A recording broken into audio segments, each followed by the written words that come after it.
Sir, I'm telling you, I heard him. Somebody was trying to open your vault him. That's a serious thing to say about a man who's worked for me 6 years. You're 13. You were 3 floors down. How exactly does a boy hear through solid steel doors? I don't know how, sir. I just know what I heard. A device. I know it sounds crazy, but ask your guard to check the door before you tell me I'm wrong. 3 floors down, through 2 locked doors. Just give me a chance to be right, sir. That's all I'm asking. Sam Dean heard the click before anyone else in the building was even awake. It was a small sound, smaller than a whisper, the kind of sound most people would never notice, even if they were standing right next to it. But Sam wasn't most people. Sam heard things nobody else could hear, and that click, thin and metallic, coming from 3 floors below him, made every hair on his arms stand up straight. He was sitting on an old plastic bucket in the back hallway of Hallard Tower, on 5th Avenue in New York City, waiting for his grandfather to finish mopping the marble floor by the elevators. It was almost 11 at night. Most 13-year-olds were home in bed. Sam was here because his grandfather, Otis Dean, was the night janitor, and because Sam's mother worked 2 jobs and couldn't always pick him up from his after-school program in time. So some nights, Sam came to work with his grandfather instead. He'd do his homework in the break room, or sit quietly in a corner with his headphones around his neck, never over his ears, because Sam liked to listen to the building. It was one of his favorite games. He liked figuring out what every sound meant. The pipes groaning were water moving through old metal. The soft hiss above the ceiling tiles was the air conditioning turning on. The far-off rumble was the subway passing 2 blocks away. Sam had been doing this for years, ever since he was a little boy. Doctors had a name for it, something about how his ears and his brain worked together differently than most people's. His mother called it a gift. His grandfather called it the Dean ear, because he said Sam's great-uncle back in Georgia used to be able to hear a rabbit's heartbeat from across a field. Sam just called it normal. It was the only way he'd ever heard the world. But this sound, this thin metal click, 3 floors down, past 2 locked doors and a hallway, this sound was not normal. This sound did not belong. Sam sat up straight. He pulled his headphones off completely and let them hang around his neck. He knew this building. He'd been coming here for almost 2 years, and in that time, he'd learned its whole voice. Every groan, every hum, every footstep pattern of every guard who worked the night shift. And he knew, without needing to see it, that nobody was supposed to be near the vault at 11 o'clock at night. Not unless something was wrong. Hallard Tower belonged to a man named Jude Hallard, and Jude Hallard was one of the richest men in New York. He was 60 years old, silver-haired, with a face that newspapers loved to photograph because it always looked like he was thinking about something important. He'd built his fortune from nothing, starting a small shipping company 40 years ago, and turning it into an empire that stretched across 3 continents. People said he trusted almost no one. People also said that somewhere on the 40th floor of his building, behind 2 feet of reinforced steel, sat a vault that held more than money. It held the one thing Jude Hallard cared about more than his fortune, the original blueprints and prototype for a new kind of engine his company had spent 11 years developing. An engine that could change the shipping industry forever, worth billions, maybe more. Only a handful of people knew the vault's real location. Fewer still knew its combination. Chris Dosa was one of them. Chris was 35, sharp-jawed, always dressed in a crisp grey suit, the kind of man who smiled easily and remembered your name after meeting you once. He'd worked for Jude Hallard for 6 years, starting as an assistant and climbing all the way up to head of special projects. He was smart. He was likable. Jude trusted him more than almost anyone else in the company, which was exactly why, at 11 o'clock that night, Chris Dosa was standing alone in front of the vault door, holding a small black device against the keypad, and nobody thought to question why. Sam didn't know any of this yet. All he knew was the sound. He crept to the edge of the hallway and peeked around the corner. His grandfather was 2 doors down, humming an old gospel song to himself while he mopped, completely unaware. The hallway lights buzzed faintly overhead, a sound Sam usually ignored, but tonight it felt loud, like it was trying to drown out the thing he needed to hear. He closed his eyes and listened harder. There it was again. Not just the click. Now there was a soft whirring sound, like tiny gears turning, and beneath it, breathing. Careful, controlled breathing, like someone trying very hard to stay calm and quiet. Sam had heard that kind of breathing before. Once, at school, a boy named Marcus had tried to sneak a phone into a test. Marcus had breathed exactly like that, slow, deliberate, nervous. It was the breathing of someone doing something they weren't supposed to do. "Grandpa," Sam whispered, hurrying over. Otis Dean looked up from his mop, his kind, weathered face creasing with a small smile. "What is it, Sammy? You're supposed to be doing your homework." "Grandpa, listen. There's somebody down by the vault, on the 40th floor." Otis chuckled and shook his head, going back to his mopping. "Boy, ain't nobody down there this time of night except maybe a security guard doing rounds." "No, Grandpa, I heard it. It's not footsteps. It's like somebody's trying to open something. There's a machine sound. And breathing." Otis paused. He knew his grandson's ears better than anyone. He'd seen Sam predict rainstorms an hour before they hit, just by hearing the wind change 3 streets over. He'd seen Sam hear his mother's car pulling into the driveway 2 full minutes before it actually arrived. Otis didn't doubt that Sam heard something. But the vault floor required a special keycard just to reach, and only a few people in the whole company had one. "Sam, that floor's locked up tight. Nobody gets up there without clearance. You sure it ain't just the pipes? This building's old, you know that. Makes all kinds of noise." "I know pipe noise, Grandpa. This isn't pipes." Sam's voice was steady, but his eyes were wide and urgent. "Somebody's up there, and they don't want to be heard." Otis studied his grandson's face for a long moment. Then he sighed, set his mop against the wall, and reached for the radio clipped to his belt. Frank Myers had been a security guard at Hallard Tower for almost 15 years. He was in his 50s, broad-shouldered, with a grey moustache and the kind of patient, watchful eyes that came from spending a decade and a half doing the same rounds every single night. He liked his job. It was quiet, predictable. Nothing exciting ever happened at Hallard Tower, and Frank preferred it that way. He was sitting in the security office on the ground floor, feet up on the desk, sipping coffee from a paper cup, when the radio crackled. "Frank, this is Otis. You there?" Frank grabbed the radio. "Yeah, Otis. Go ahead. Look, I know this is gonna sound strange, but my grandson's with me tonight, and he says he hears something up on 40, by the vault." Frank frowned. 40's locked. Nobody's up there. I checked the access log 20 minutes ago, except for us, and the 2 guys doing the late maintenance on floor 12. I know, but Sam's real particular about sounds, Frank. He don't usually get this worked up over nothing. Frank glanced at the row of small black and white monitors on his desk. Most of the cameras showed empty hallways, empty elevators, an empty lobby. He flipped through the camera feeds until he reached the one for the 40th floor. The screen was dark and grainy, but it showed the hallway outside the vault, empty and still. Frank squinted at it. "I'm looking at the camera right now, Otis. Nothing there. Hallway's empty." There was a pause. Then Otis's voice came back, quieter, like he was speaking to someone beside him. A second later, he spoke into the radio again.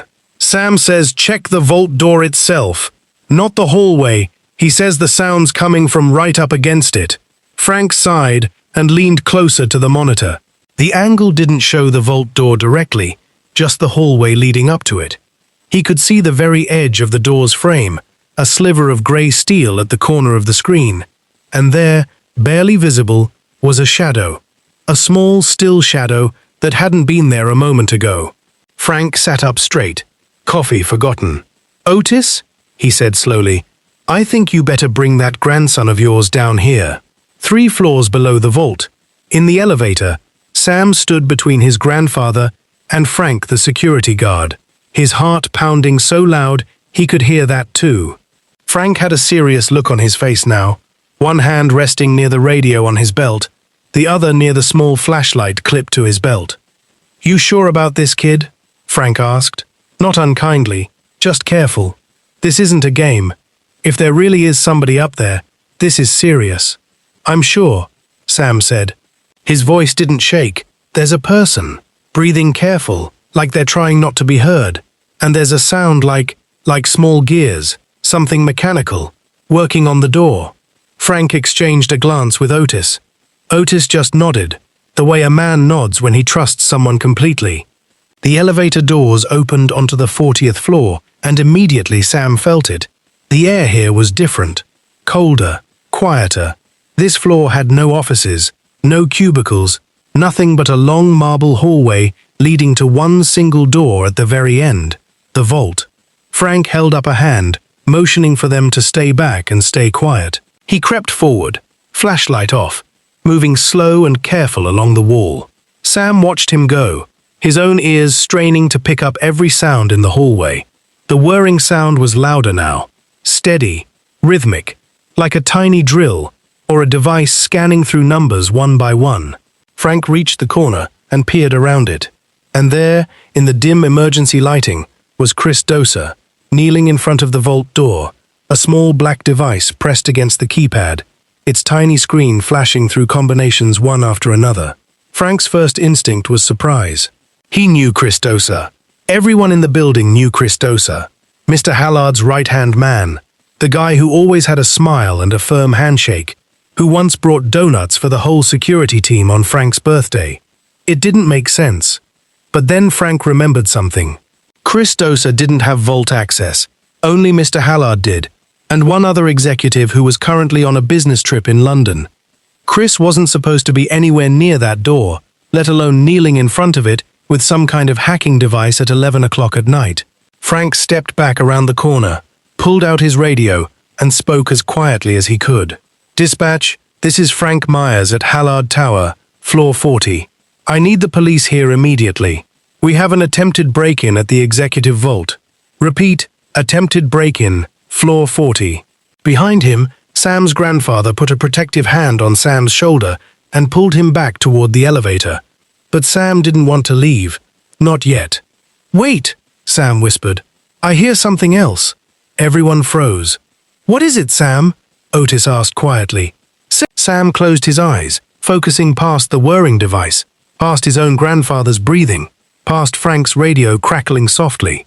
There, underneath it all, was something new, a ringtone, muffled, coming from inside Chris Dosa's pocket, and a voice, small and tinny, leaking out from an earpiece Chris was wearing. "He's got someone talking to him," Sam whispered. "Through an earpiece. Somebody's telling him the numbers to try." Frank's eyes widened. He looked back around the corner just in time to see Chris pause, tilt his head slightly as if listening to instructions, and then punch a new sequence into the device. This wasn't a lone break-in. Chris had help. Somebody, somewhere, was guiding him through the vault's security system in real time, down in the security office, though none of them knew it yet. The truth was simpler and sadder than any elaborate scheme.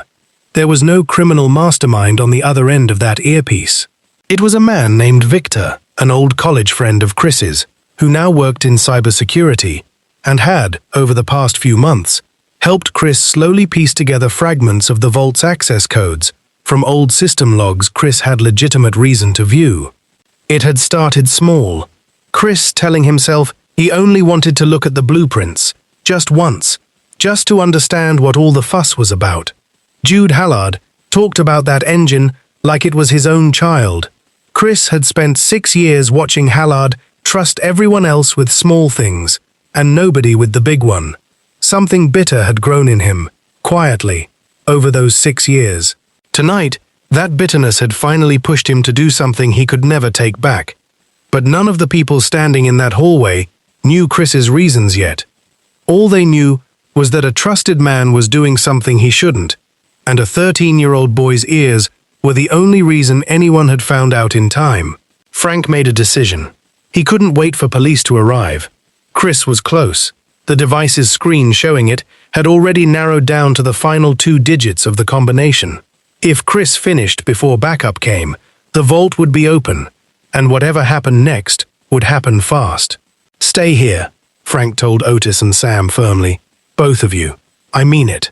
He stepped around the corner, flashlight raised, and called out in his most commanding voice. "Chris, step away from the door. Right now." Chris spun around, startled, his face going pale under the dim emergency lights. For a moment, nobody moved. The whirring device in his hand kept working, oblivious to the tension in the hallway, still ticking through numbers. "Frank," Chris said, forcing a smile that didn't reach his eyes. "Hey man, it's fine. I left something in here earlier. I have clearance, you know that." "You don't have vault clearance," Frank said, stepping closer.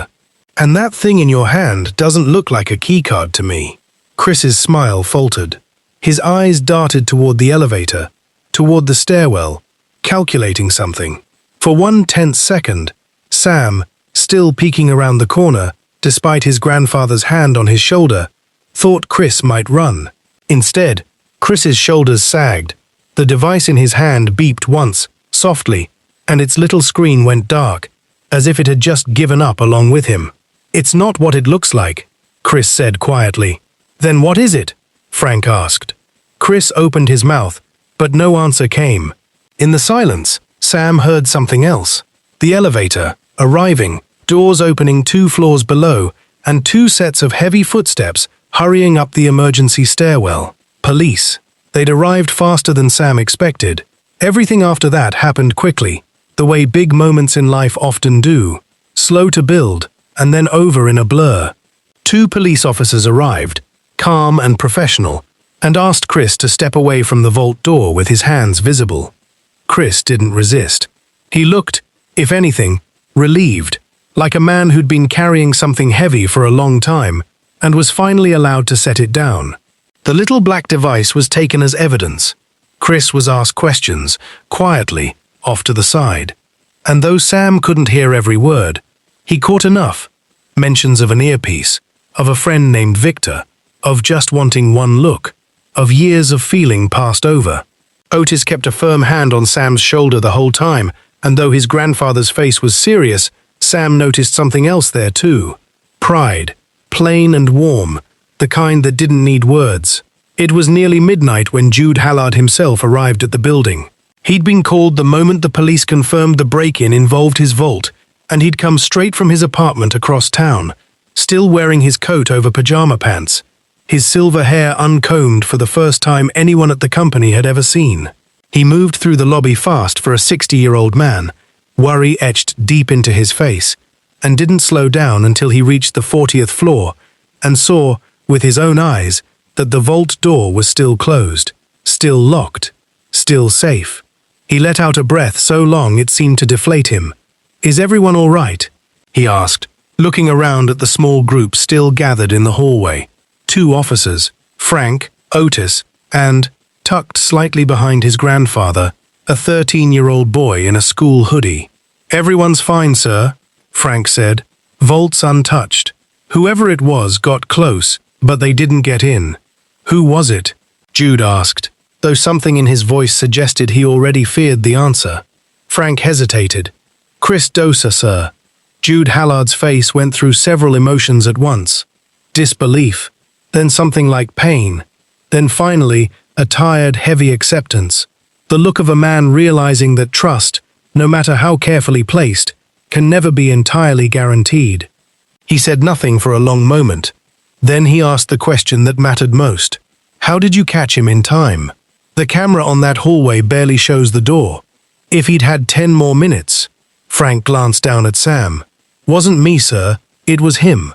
Jude Hallard looked at Sam properly for the first time, really looked, the way adults rarely looked at kids, like he was trying to understand something important. Sam suddenly felt very small standing in that grand marble hallway, in his worn sneakers and his school hoodie, next to a man whose face he'd seen in magazines. "You're Otis's grandson," Jude said slowly. It wasn't quite a question. "Yes, sir," Sam answered. "Frank tells me you heard something on this floor, from 3 floors down, through 2 locked doors." Sam nodded, suddenly unsure if he was in trouble. "Yes, sir. I hear things sometimes. Better than most people, I guess. My grandpa calls it the D-near." For a moment, nobody spoke. Then slowly, something shifted in Jude Hallard's tired face. The corner of his mouth twitched upward. Not quite a smile, but close to one. "Show me," he said. "What can you hear right now, in this hallway, that I can't?" Sam blinked, surprised by the question. He glanced at his grandfather, who gave a small, encouraging nod.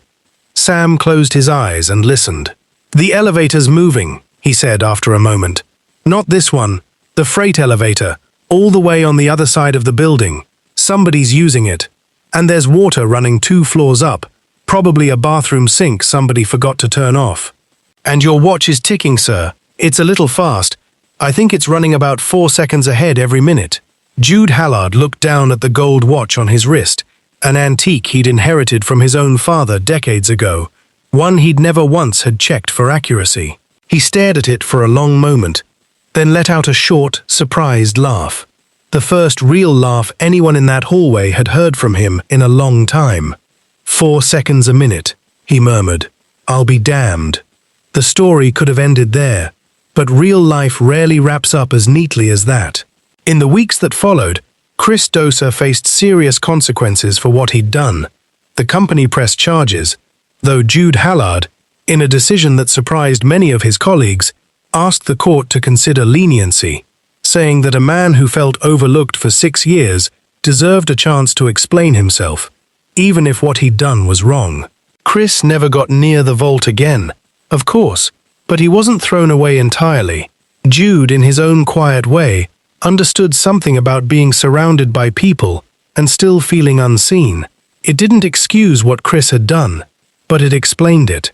And Jude Hallard was a man who believed there was a difference between the two.